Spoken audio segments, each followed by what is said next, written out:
네, 오늘 우리에게 주시는 하나님의 말씀 누가복음 2장 3절에서 7절의 말씀 봉독해 드리겠습니다.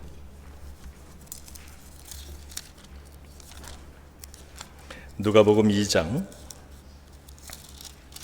3절부터 7절의 말씀입니다.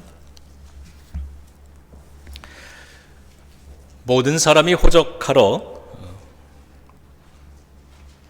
각각 고향으로 돌아가매 요셉도 다윗의 집 족속이므로 갈릴리 나사렛 동네에서 유대를 향하여 베들레헴이라 하는 다윗의 동네로 그 약혼한 마리아와 함께 호적하러 올라가니 마리아가 이미 잉태하였더라.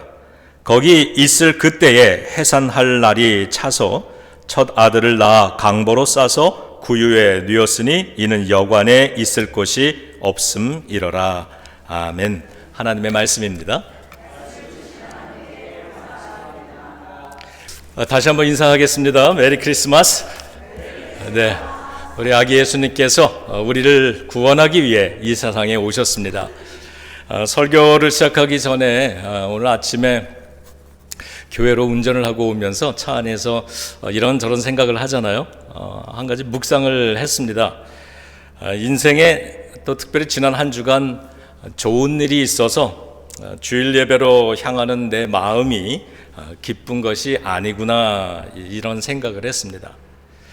평범한 한 주간이었어도요, 혹은 안 좋은 일이 있었을 수도 있겠지만 그래도 내 영혼이, 교회를 향해 가는 내 영혼이 예수 그리스도로 인해 기뻐하고 있구나라고 하는 사실을 다시 확인할 수 있었습니다. 그래서 이 말씀을 오늘 함께 나누면서 저와 여러분들도 오늘의 이 예배, 우리의 삶에 좋은 일이 있었거나 또 평범했거나 안 좋은 일이 있거나 그런 것 때문에 기뻐해서 하나님께 예배드리는 것이 아니라 오직 예수 그리스도 때문에 기쁨으로 예배드릴 수 있는 그러한 저와 여러분들 우리 모두가 되기를 주님의 이름으로 축원합니다. 예수님이 탄생하신 이야기 아마도 너무 많이 들어서 익숙한 이야기죠. 아기 예수님께서 베들레헴에 있는 한 마국간에서 태어나 구유에 누워 계신다라고 하는 스토리, 아마 세상 사람들 모르는 사람 없을 겁니다. 그런데 베들레헴 마국간, 이건 단순히요 예수님이 탄생한 장소를 묘사하는 것은 아닙니다. 얼핏 보면 모든 일들이 그 당시의 현실적인 상황 때문에 어쩔 수 없었던 선택이었던 것처럼 보여집니다. 그러니까 베들레헴에 가게 된 것, 마국간에서 태어난 것, 말구유에 누워 있는 것, 이런 것이 뭐 어쩔 수 없어서 그렇게 할 수밖에 없었던 선택처럼 보이지만 성경이 우리에게 가르쳐 주는 건 그 모든 사건들에는 하나님의 놀라운 섭리가 있다는 사실입니다. 오늘 우리는 그 하나님의 섭리를 살펴보면서요, 예수님이 우리 삶에 어떤 의미를 주는지에 대해서 다시 한번 우리가 나누도록 하겠습니다. 첫 번째로 하나님은 예수님을 베들레헴에서 태어나게 하셨습니다. 아버지 요셉은 유대 지역 베들레헴 출신입니다. 그러니까 고향이 베들레헴입니다. 그 당시에 알고 계시듯 로마의 황제 아우구스도는 인구조사를 하기 위해 모든 사람들로 하여금 고향에 가서 호적 등록을 하라고 그렇게 법을 세워서 명령을 한 겁니다. 그래서 요셉과 마리아도 어쩔 수 없이 임신한 몸임에도 불구하고 베들레헴까지 여행을 떠나야 했고요. 베들레헴에 도착해서 몇 날을 보냈는지는 모르지만 마침 그곳에 머무는 동안에 출산을 하게 되었기 때문에 예수님은 어쩔 수 없이 베들레헴에서 태어나게 되셨습니다. 여기까지 보면 모든 것이 현실적인 상황 때문에 어쩔 수 없었던 선택처럼 보여집니다. 하지만 여기에는 하나님의 섭리가 있습니다. 오래전 구약 시대에 미가 선지자가 예언한 것이 있었는데 그 예언은 뭐냐면요, 장차 오실 메시아는 베들레헴에서 태어난다라고 하는 예언이 있었습니다. 요셉과 마리아가 베들레헴으로 가게 된 이유는 단순히 로마 제국의 법 때문이 아니라 하나님이 하신 약속과 그 예언을 이루시려는 하나님의 섭리였던 것입니다. 그러니까 이 호적을 등록하라고 하는 로마 황제의 명령이 없었다면 그러면 마리아와 마르다가 뭐하러 굳이 먼 베들레헴까지 가서 출산을 하겠습니까? 현실은 인간의 계획으로 움직이는 듯 보여집니다. 그러나 성경이 말씀하는 것 모든 것은 하나님의 손 안에서, 섭리 안에서 이루어지고 있는 것이다. 특별히 하나님이 사랑하는 저와 여러분들, 우리 하나님의 백성된 성도들의 삶 속에 하나님은 우연히 흘러가게 두시는 것이 아니라 이와 같은 섭리를 두고 이루어 나가시는 것인 줄로 믿습니다. 두 번째로 하나님은 여관이 아니라 마국간을 선택하셨습니다. 요셉과 마리아가 베들레헴에 도착했을 때 마리아는 해산의 기운을 느낍니다. 하지만 마침 여관에는 빈방이 없었습니다. 아마도 호적 등록을 하기 위해서 전국에, 전 세계에 흩어져 있던 많은 사람들이, 많은 방문자들이 그곳으로 몰려들었기 때문인 것으로 보입니다. 그래서 할 수 없이요, 마국간을 빌려서 마국간에서 예수님을 낳을 수밖에 없었습니다. 마국간을 선택한 것은 현실적인 문제 때문에 어쩔 수 없는 선택처럼 보입니다. 그러나 이것도요, 하나님의 섭리인 줄로 믿으시기 바랍니다. 천하고 초라한 마국간, 그 마국간은 왜 하나님이신 예수 그리스도께서 왜 영화로운 하늘로부터 이 낮고 천한 세상으로 오셔야 했는지 그 목적을 보여줍니다. 예수님께서는 나는 인자가 온 것은 이 세상에 이 잃어버린 자를 찾기 위함이다, 이렇게 말씀하셨습니다.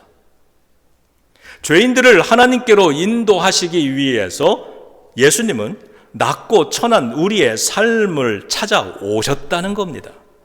그러한 사실을 마국간에서 태어나심으로 우리들에게 보여주고 들려주고 계시는 거죠. 이와 같은 사실을 보면 예수님은 저와 여러분들, 우리와 특별한 관계를 맺기를 원하십니다. 예수님은 여관이 아닌 마국간을 선택하심으로써 당신은 이 세상에 잠깐 방문하는 손님이 아님을 보여주신 겁니다. 여러분, 여관은 방문자가, 손님이 잠깐 머물다 가는 곳입니다. 예수님이 여관에서 태어나셨다면 이 세상에 저와 여러분들, 우리와의 관계 속에 잠깐 다녀가는 손님처럼 그렇게 오시는 것이 되지만 그게 아니라 마국간을 선택하심으로 나는 우리들에게 이렇게 말씀하시는 것 같습니다. 예수님께서 나는 너의 삶에 손님이 되기를 원하지 않는다. 나는 이 세상에 잠깐 왔다가 스쳐 지나가는 그런 나그네가 되기를 원하지 않는다, 이렇게 말씀하시는 거죠. 예수님은 여러분의 삶에 깊숙이 들어오셔서 영원히 함께 하시기를 원하십니다. 비록 우리가 죄가 많고 부족하고 허물이 많은 이 마국간같이 초라한 그러한 존재일지라도 예수님은 그곳에 우리 삶에 찾아오셔서 기꺼이 우리의 친구가 되어주시고 우리의 주인이 되어주시고 우리 삶의 중심에서 교제하시며 우리를 구원해 주시는 구세주가 되시는 것입니다. 세 번째로 하나님께서는 예수님을 구유에 눕게 하셨습니다. 당연하죠. 마국간엔 요람이 없기 때문입니다. 어쩔 수 없이 아기 예수님은 말 구유통에 눕혀지셨습니다. 구유통은 여러분 아시는 대로 말이나 양의, 짐승의 먹이를 담는 여물통입니다. 이렇게 예수님이 여물통에 누워 계시는 것은 현실적인 상황에서 어쩔 수 없는 선택처럼 보일 수 있습니다만 그 또한 하나님의 섭리가 담겨져 있는 것입니다. 예수님께서 구유에 눕혀지셨다는 것은 예수님이 우리의 영혼을 배불리 채워주시는 생명의 양식으로 이 세상에 오셨다는 사실을 보여주는 것입니다. 예수님은 스스로를 생명의 빵, 생명의 떡이라고 자주 말씀하셨습니다. 예수님은 우리의 몸과 영혼에 생명을 주십니다. 예수님의 삶과 말씀은 우리를 생명으로 인도하는 진리의 등불이 되어 주십니다.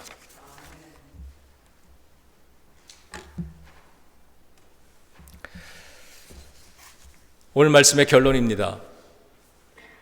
마국간은 예배 처소가 되었습니다. 허름한 마국간인데 그것을 선택해서 예수님이 태어나셨기 때문에 그 마국간은 예배의 처소가 됩니다.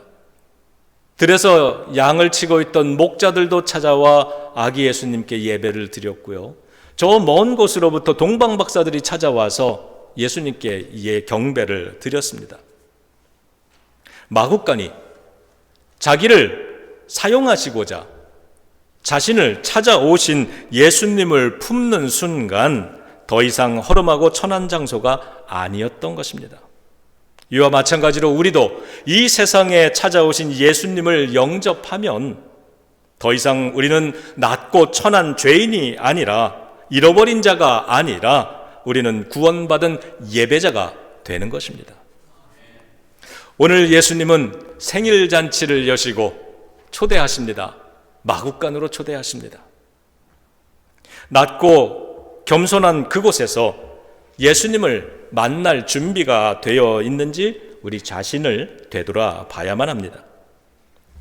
예비교회 성도 여러분, 예수님을 모시면 어떤 인생도 예배자가 되는 줄로 믿습니다. 우리 가족들을 위해서, 자녀들, 그리고 아직 태어나지 않았을지라도 우리의 자녀들, 자손, 후손들을 위하여 그들도 주님을 영접하고 예배자가 될 수 있기를 주님의 이름으로 축원합니다. 그것을 위해서 기도해야 되겠습니다. 예수님의 초대에 응답해서 예수님께로 달려가 예수님을 인생의 구주로 영접하고 그래서 구원받고 예배하고 예수님이 주시는 생명의 말씀을 매일매일 누리시는 축복된 삶을 지켜나가시는 저와 여러분들 우리 모두가 되기를 예수님의 이름으로 축원합니다. 기도하겠습니다. 하나님, 가장 낮고 초라한 이 땅에 오셔서 우리를 구원해 주시고자 우리 삶의 의미가 되어 주시니 감사를 드립니다. 가장 낮고 초라한 곳에서부터 구원의 길을 열어주신 예수님을 찬양합니다. 예수님의 겸손과 사랑을 본받아 우리도 낮아지고 겸손하게 살아가게 하옵소서. 오늘 예수님의 초대에 응답하여 예수님께로 나아가는 믿음을 허락해 주옵소서. 예수님의 이름으로 기도드립니다. 아멘.